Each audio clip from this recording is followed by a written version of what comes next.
अकेला बचा धुंधकारी मां को बहुत प्रताड़ित किया, कष्ट दिया।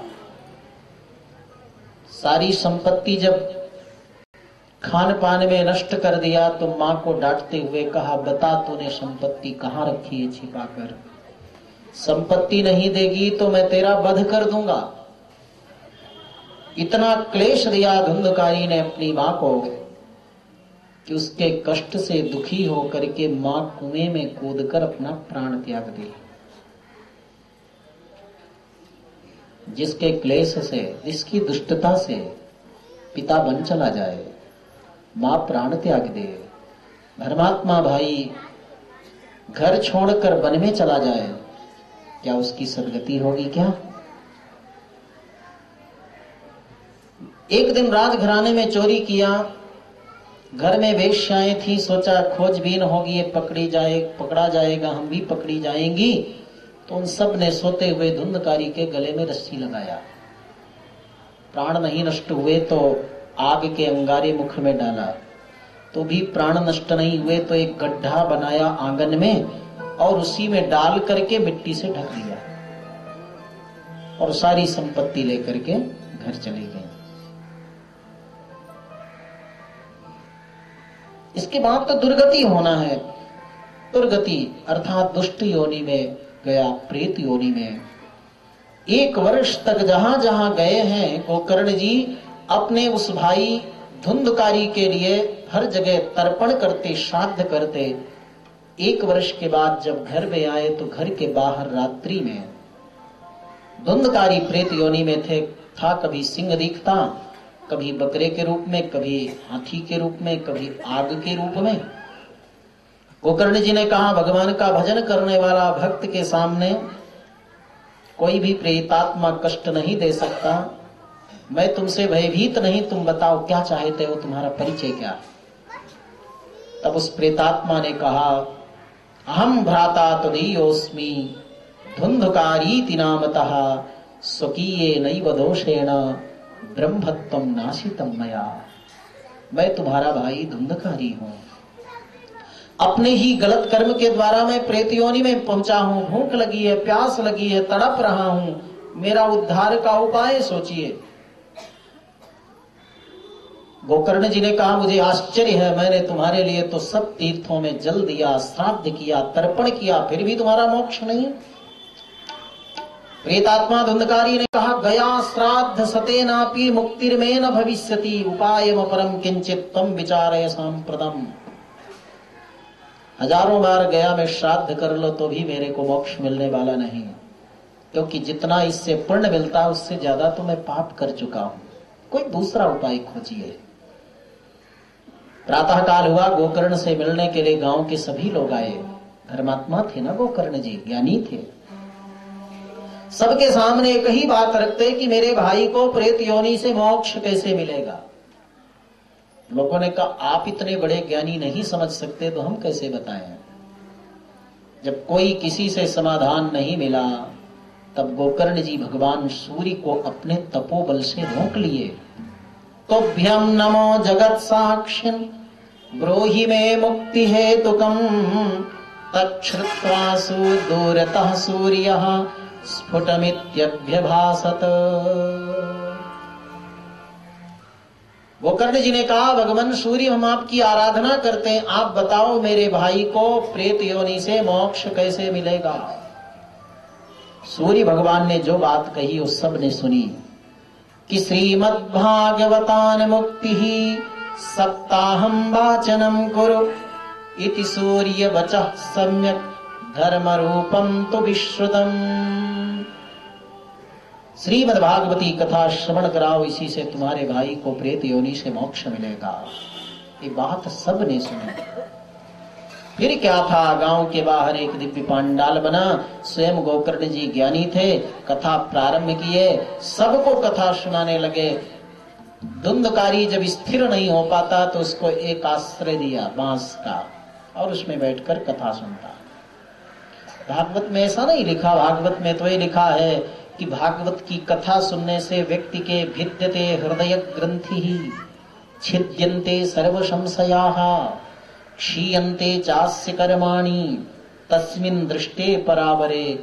भागवती कथा सुनने से हृदय के जो 7 गांठें हैं, ये 7 गांठें खुल जाती हैं, 7 जो बंधन है खुल जाते हैं और जीव फिर मुक्त हो जाता है। ये 7 जो आवरण है ना, पृथ्वी जल तेज वायु आकाश आदि का, महान अहंकार का, इस 7 आवरणों को पार करके मोक्ष प्राप्त कर लेता है, ये तात्पर्य है। लेकिन प्रतीक रूप में लोग बांसगाड़ा करते हैं, जबकि भागवत में ऐसा कोई प्रसंग नहीं और जरूरत भी नहीं है। गोकर्ण जी ने 7 दिन तक जब कथा सुनाई तो वह धुंधकारी प्रेत योनि से मुक्त हुआ, भाई को प्रणाम किया, दिव्य विमान पर बैठा और विमान जब चलने लगा तो जितने श्रोता थे सब उठकर खड़े हो गए। उस विमान में बैठे हुए भगवान के दूतों से पूछा, कथा हम सब ने सुनी है लेकिन भगवान के यहाँ ऐसे अन्याय क्यों हो रहा है? भगवान के पार्षदों ने कहा, अन्याय भगवान के यहाँ नहीं हो रहा। श्रोताओं ने कहा, फिर एक ही विमान क्यों आया धुंधकारी के लिए? हम सब ने कथा सुनी है, हमारे लिए भी आना चाहिए। भगवान के दूतों ने कहा, श्रवणम तु कृतम सर्वई ना तथा मननम कृतम। कथा आप सब ने सुना है लेकिन आपके सुनने में धुंधकारी के सुनने में बहुत अंतर है। धुंधकारी ने कथा सुनी है इस भावना से कि ये कथा मेरे लिए हो रही है, और आप सब ने कथा सुनी है कि चलो धुंधकारी के लिए कथा हो रही, हम भी साथ में हो लेते हैं।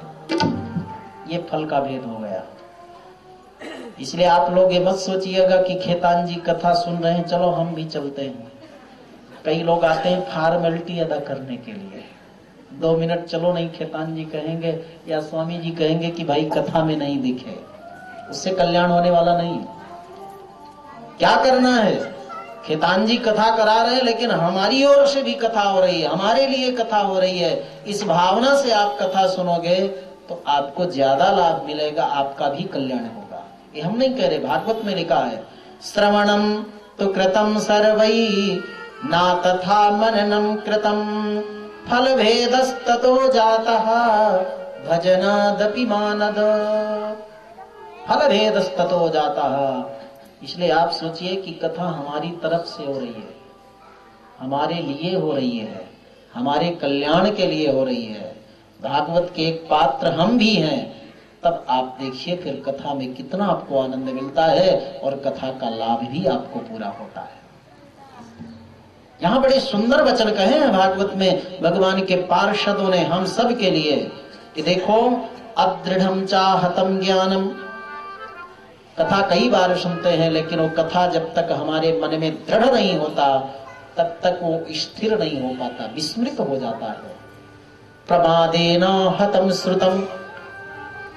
आप कथा सुन रहे हो, थोड़ा अगर प्रमाद कर गए ना, कोई व्यक्ति आया आप उसको देखने लगे, कोई बच्चे आवाज किए उधर आप झांकने लगे, तो वो होता है प्रमाद। इसलिए कुछ भी हो लेकिन आप कथा में ध्यान रखो, प्रमाद से सुनी गई कथा का भी लाभ नहीं मिलता।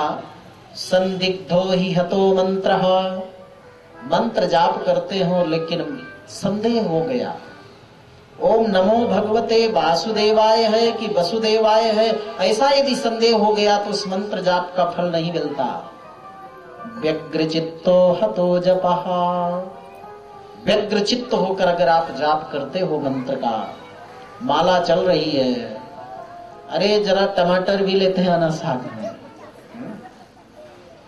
इधर नौकर को कह रहे हो भाई ये काम कर लो, काम कर लो, माला भी चल रही है, उधर बहू को भी कह रहे हो जरा चटनी बना लेना पकौड़ी के साथ। ये हुआ व्यग्र चित्त। व्यग्र चित्तो हतो जपः। ऐसे व्यग्र चित्त से किया गया जाप का भी कोई फल नहीं। अवैष्णवो हतो देशः। जिस एरिया में, जिस क्षेत्र में वैष्णव नहीं है वो क्षेत्र भी व्यर्थ माना गया है। हतम श्राद्धम अपात्रकम। श्राद्ध में भोजन खिलाते हो, अगर भोजन करने वाला पात्र उत्तम नहीं तो श्राद्ध का कोई फल नहीं। श्राद्ध में 3 चीजें बहुत प्रधान मानी गई है। एक तो गाय का दूध की बनी खीर, दूसरा मध्याह्न का समय, और तीसरा उत्तम पात्र भोजन करने वाला। उत्तम पात्र माना गया है दोहिता को।